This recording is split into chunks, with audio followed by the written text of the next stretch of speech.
Hi, my name is Sean Bland, but my friends call me Shawn Michael or Run Bum. I've run over 300 ultra marathons. I've been first, last, and everything in between. I started and owned Run Bum Races, where we put on 11 trail and ultra running races a year from Central Florida to Southern Virginia. I hope that with my trail running and race directing experience that I can help you train smarter, run further, and fall in love with trail running. If you find this podcast helpful and or entertaining, please help me out by sharing it. I'd also like to invite you to run or volunteer at one of our mini races. Welcome, friends, to the Bend Don't Break podcast. Hey guys, a big aloha welcome to all y'all for my first Bend Don't Break podcast episode. Today I have a race photographer right here, Scott Abshire, who runs a bunch of my races, and he also shoots the photos for a lot of my events right now. He's a seasoned ultra runner, a great guy. He's a former Floridian and is a nutritionist kind of ish. Yeah, just, like I like to tell people like what to eat and what not to eat. Yeah, so today we want to start out with our first podcast because I just had the Sky to Summit Trail Race. It was our 10th year of this event, and I heard a lot of people buzzing about, that had done the 25K or people that were volunteering about how do I step up and run either my first 50K or a further distance than I've been running, because a lot of that is like the unknown. And so we wanted to cover that very briefly today in a short podcast and kind of give our opinions as, somewhat seasoned ultra runners here live from the Run Bum Studios in Sky Valley, Georgia. Full disclosure, we're totally squatting in this house. So don't tell anybody. Oh, Sean, I thought you bought this place. Yeah, about that. Yeah. So the first thing I want to talk about, I know you've definitely heard people saying this, especially for folks like both of us who do a lot of road running as well, is, man, how do I run that far? It's like, in your mind, if you're trying to go from, say, a half marathon or a 25K up to a 50K, it's like, okay, 5 miles is hard, 13 miles is harder, a marathon is insane. Why would I ever do a 50K? Well, I want to break that myth right there and tell you right now what I've been telling people for years. Number one, running a 50K is easier than running a road marathon. 100%. Why do you think? Well, I mean, like just jumping on you talked the increment levels of 1 mile to 5 mile to 10 mile to 13 miles. I still think that the hardest step from me was running, just a 5K. I remember looking back on my training of saying man, just running 2 miles in a row without stopping and feeling gassed, to hitting that 3.1, something about that distance. Ever since then, it takes time, but it's been so much easier. And it's really, like you said, just mental, where 3.1 to 5 to 7 to 8, it just happens. And if you just kind of just get rid of the roadblock in your mind of man, I can't believe I'm going to go run 20 miles today, and just go out and do it. It's, it's easier than you think. I can't agree more with that. I think a lot of that is the limits we place on ourselves. And throughout this podcast, I'm going to try to help you rewire your brain for thinking, for running longer, faster, whatever it is you might want to accomplish. And I think a lot of that starts with kind of just going and doing stuff like that. The one thing I see is a lot of people are very nervous to sign up for a distance further than they feel comfortable. It's the unknown, right? As a human, we're born with two basic fears, right? You're born with these fears. Snakes? Not snakes. Oh, okay. Snakes on a plane. No, fear of falling and fear of loud noises. You're born with that. Everything else is a learned fear, okay? As somebody who is a paraglider, a speed flyer, a skydiver, I've done wingsuit jumps out of planes. I've traveled all over the world. I've been to Everest Base Camp. I've chased that uncomfortable feeling. And if you're going to get into longer running or faster running, at some point, you are going to have to mentally accept that not only today while I'm training, but maybe during the race, I'm going to have to be okay with being uncomfortable. If you want to grow, you will never grow if you're not making yourself uncomfortable, whether it is in a physical endeavor, where you're pushing yourself physically or mentally, or putting yourself in an uncomfortable situation, maybe for a job interview. So my suggestion would be to take the leap, sign up for the event, train later after you sign up for it. Life is not about knowing you can do something and then doing it. Like where's the fun in that? Where's the personal growth? That just doesn't happen. So I think we had spoken about this earlier, I truly believe 50K is the new marathon, straight up. But I also think that if you can run 13 miles nonstop, straight up nonstop, then you can walk a 50K, okay? What do you think about that? I think that's true because, when you're actually running a race, if you're not trying to podium, which this podcast really isn't about, but if you're just going out there to have fun and really test yourself, you're going out there, you're running the downhills, you're power hiking the uphills. If it's a flat race, you're walking increments, but then, you're stopping at an aid station. You don't want to spend too much time, but you get to stop and take a quick little break, refill your water, get some nutrition in. So it's not like you're running 31 miles just nonstop balls to the wall. So if you can do 13 miles and actually do that consistency and not feel like you're just gassed and going to die at the end of that, 31 miles it sounds so much bigger just saying that, 31 miles, but it's really not that big of a deal. It's gonna suck. Your legs are gonna cramp up, your hips are gonna hurt, your calves are gonna hurt, but you're testing yourself, and it's not out of the question to be able to do that for anybody. Yeah, I truly believe that the training aspect of it just really determines on how fast you're going to finish and also if you're going to get hurt. So the better you can train, the more consistency you have will be injury prevention. You'll feel better during the race, or if you're doing a self-supported thing, which I also fully support doing, then just feel better and hopefully not get injured. I also think that the way to mentally look at it is, man, I'm just going on a full day adventure or a half day adventure, whatever it might be. If you look at it as this is going to be work and this is going to be difficult and it's going to be hard, you've already put yourself in that negative mindset of this is going to hurt the whole time. It's not. It's I can go out there and I can zone out for 5, 6, 7, 8, 10 hours and, just get in the zone, enjoy the woods, enjoy the views and all that stuff like that, camaraderie around me. I love that. So again, change your mentality and how you think about stuff. I'd like to also talk about, now we'll shift to talk about maybe 50K specific training versus, shorter distances or even road running.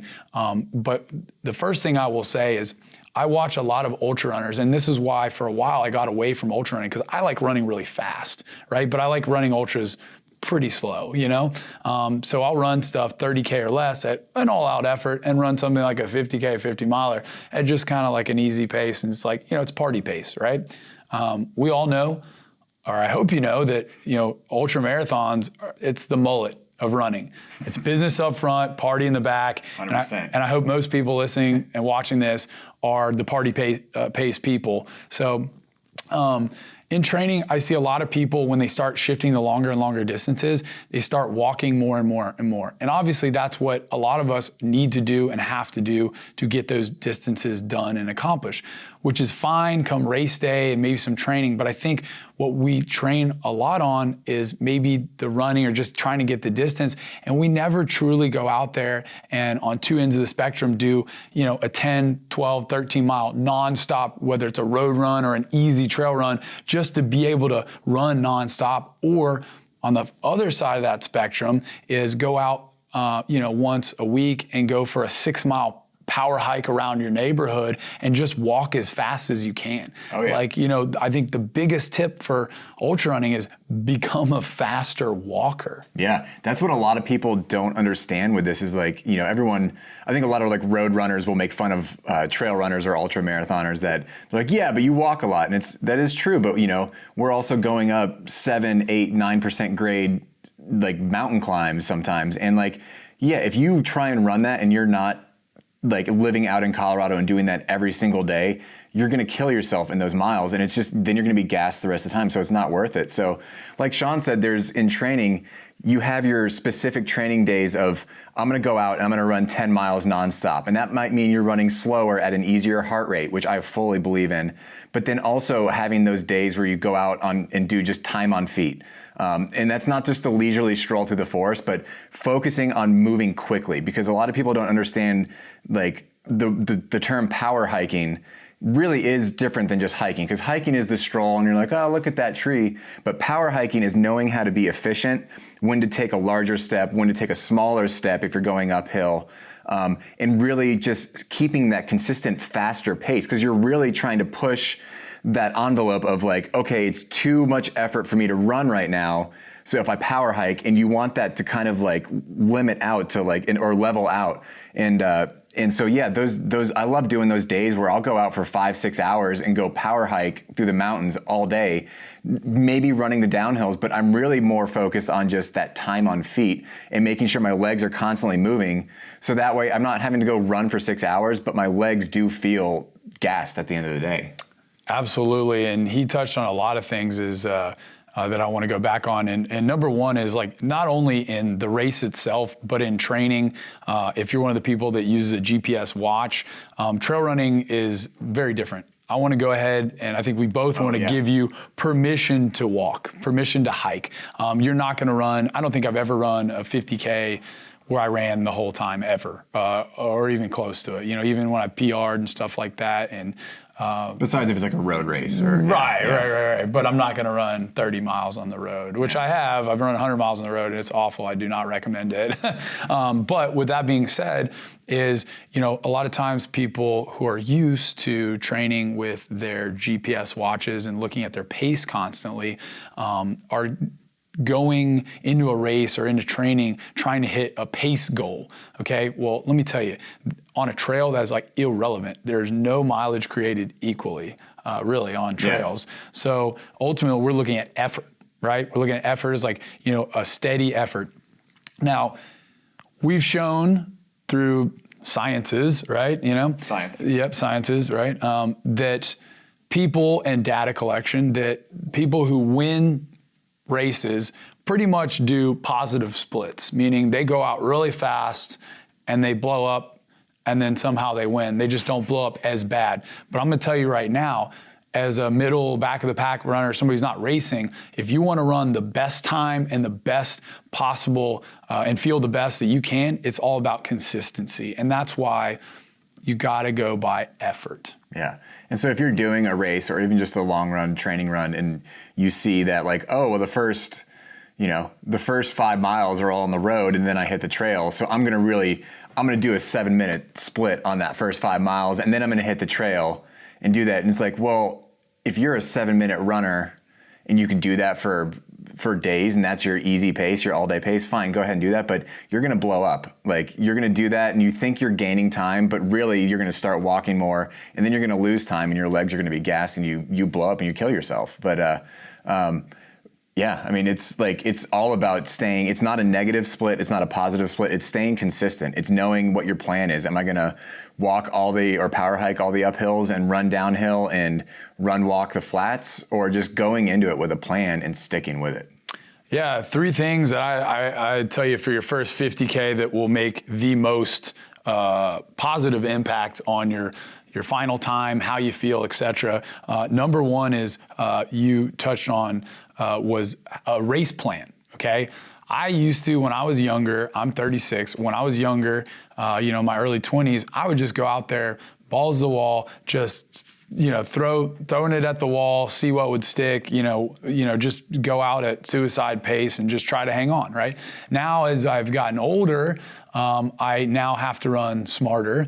And so by doing that, I overanalyze any race course I'm running and racing. And I try to get on that course if I can, if it's local, ahead of time. If I can't, I read people's blogs. I look at elevation profiles, which, by the way, an elevation profile doesn't tell you the whole story. It doesn't tell you if it's, swampy, rooty, rocky, how steep it is. So I'll ask other people that I respect, or I'll ask like on different Facebook groups, what do you guys think about this? Or are there any sections that stuck out in your mind as being harder? So I'll look at it that way. So if I know that, man, there's a big climb at the very end of it, I'll kind of try to adjust and kind of pace for that. And also train for that. Like all of my training runs might be, something where it's easier at the beginning and then gets harder at the end, again, to try to simulate that.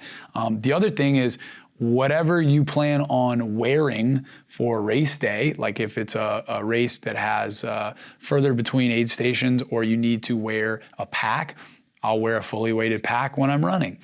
Even on 3, 4, 5 mile runs, I do that. You want it to be easy and everything to be just like what you've been doing and it's comfortable for you and you're not doing anything new on race day, right? Yeah, the worst thing to do is, which I've personally done this twice now, but is to go out the week before a race and buy a new running vest. Like last week I left mine or 2 weeks ago I left mine on top of the car. It's gone. So it was race week. I needed a new vest, so I had to do it. But it was a brand that I've used before. I was comfortable with it. It was fine. But really trying new gear or new nutrition, especially, like that is a no-no for me. Like it's be ready. Even if you're like going around, like you said, your neighborhood on a 3-mile loop. My neighbors used to think I was crazy because I'm wearing my vest. It's fully packed down, and like there's like, what is he doing? And he's going for like a power hike around the neighborhood, you know, but like just doing that so you're comfortable with all the elements, knowing if you're wearing a pack, where the zippers are. I can't tell you how many races where like I feel comfortable with my vest, but then it's cold out and I have no dexterity in my fingers and I'm trying to open a zipper and I freaking can't do it. And you're just like, I just want food right now and I can't get it out. And like, it's just, and then you get frustrated and that might lead to a next thing. But then that if you get frustrated or you get angry, or you're just going out with a bad mindset, that's going to mess with your mental aspect of the game. And I think that is the biggest aspect of running a 50K or basically any race. But like the mental game is 95% of it. Yeah, for sure. I can't agree with that more. And the third thing I was going to say that will help you as a new or even seasoned ultra runner is nutrition, right? He just briefly touched on that, but number one is you've got to be good and get good at being able to run, hike, and eat, right? I always recommend small bites, small sips on uphills. If you have an all flat race, you might have to slow down a little bit to take that in, but just realize that your body can only do a couple things at a time, you know, physically, right? So it's like digestion diverts blood flow from your muscles to your stomach. So the perfusion to your stomach goes up. So the faster you're going, the higher your heart rate is, the harder it is to eat. That's why people, you know, when it's hot outside, pre-training, preseason training for like football and soccer, you see people throwing up everywhere. It's like, okay, now you've added the heat, humidity element. Your body has to try to cool itself. That takes blood. Then you're trying to exercise and you're also you have food in your stomach, so it will purge that. So again, small bites, small sips, and also train with whatever you plan on using during the race. I mean, it's just pretty basic. And I don't know, if I feel like you should get to the point where you can go out for a run and during the middle of the run, you can slowly eat a sandwich, right? And it's like, you know, it's like you're not going to eat it all at once because you'll feel terrible, but you know, small bites, right? Yeah. Yeah. And it's like, and I'll admit I'm horrible at this, but you'll hear things like, oh, you have to take in 150 calories per hour and X amount of milliliters of water per hour. And I will do that because my mind, I just get racing or just even on a run, I'm just like, go. And it's like, oh, it's been an hour. I need to drink something. I need to eat something. And so if you're doing that in like, I'm drinking 1,000 milliliters of water and having a goo and an Oreo cookie, all on that hour, like that's not the way you should be doing it. It's like, okay, like every like 10, 20 minutes or on the uphills, like Sean said, like getting in those small sips of water and also kind of doing it to thirst. Like if you're thirsty, drink. Don't be like, oh, I have to do this. Like if it's really hot out, you're going to have to drink more. You're going to need more electrolytes. If it's colder out, you're not going to need as much. If you're not sweating as much, like for me, like I can look at my hat and be like, oh, look at the sweat stains. I know I'm sweating a lot today. But yeah, it's all about the increments, I think, like, you know, and just remembering to do it. Cause you know, if you go into a race and don't eat for, you know, 10 miles and then you start trying to play catch up, it's really tough. So again, like John mentioned, just like practicing doing it. So if you're going out on Saturday for a long run, whatever that may be, even if it's 8 miles, 10 miles, whatever, like get going, take some nutrition at the beginning. So if you're only doing a shorter run, like eat something right before you go out, eat a banana, just so that way your stomach is used to running full. It's kind of sloshing around a little bit. And you kind of practice that. So that way on race day, you're not really just like throwing another element at it. Cause you do need nutrition. Like I have a weird diet, but like no matter what people tell you, like you have to take you have to take in calories. Like, what your diet's basically what? Plastic handle liquor, Marlboro cigarettes, and yeah, I mean, gas station. Those like the gas station hot dogs. Like Yes. those are fantastic. Yeah. I once saw him take a bite out of the hot dog that was on like the little spinner, and then he just put it back. Well, it wasn't done yet. So, It's kind of gross. Yeah. But again, like he's saying, is everything is just kind of get out there. We learn through experience, not from necessarily somebody else telling us. So I'm telling you right now, I've done everything right and everything wrong many times over. And the thing that I do really enjoy about ultra running is no finish is ever guaranteed. You could have done 300, 400, 500 ultra marathons, and then you do a 50K on Saturday and you DNF at mile 10. It's like just because you have done it before and have done all the right things, you still have to remember to go back and do it. And so, I think there's so many things we could talk about with like nutrition and pacing and stuff. And I'd like to get into that in the later episodes. But I just want to thank Scott for being on here, and he's a good friend. Check him out on Instagram. What's your Instagram handle? It's Scott A. Pants. Scott A. Pants. Scott A. Pants, yeah. And then also, check me out on MySpace too. That's where all my solid content's at. Yeah. I actually had somebody the other day ask me in an elevator, was like, are you on LinkedIn? And I'm just thinking like, what part of my look makes you think that I'm on LinkedIn? It's I'm linked out right now, man. I'm linked out, yeah. So again, thank you guys and gals for listening. We really appreciate you. I hope that this gives you a little bit of tips and tricks and maybe encourages you to sign up for your first 50K or maybe a 50 miler or step up your mileage a little bit. Again, I don't think everyone should run an ultra marathon. That's not my goal. But if you feel like you want to see what's down that rabbit hole, we're here to help you. I'm here to help you. I can show you the door, but you got to open it. So I encourage you to go step beyond your comfort level and sign up for something and then figure out how to train for it. And go into it with a mindset to have fun. That's Absolutely. The biggest thing. You're not here to win the race. You're here to go out there and have fun. If you're running one of Sean's races, like every single race, he plots it out so that way there's always an epic view. There's a waterfall. There's a vista overlooking a canyon. Like you're out there to see so much landscape in 30 miles. That's like people don't get to see that in a 3-mile hike. So you're seeing such a diverse change in landscape and stuff. So but go out there with a positive attitude. If you got to listen to like pumped up music while you're doing it, do that. If you're running with a friend and you're chatting the whole time and laughing, have that positive attitude because that's really going to change the race for you.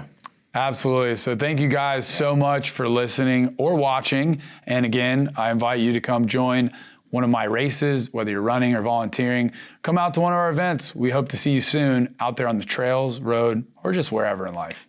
Bend, don't break. Cheers. Cheers to the straight vodka. Oh, whew. We probably should get out of here before the homeowner comes back.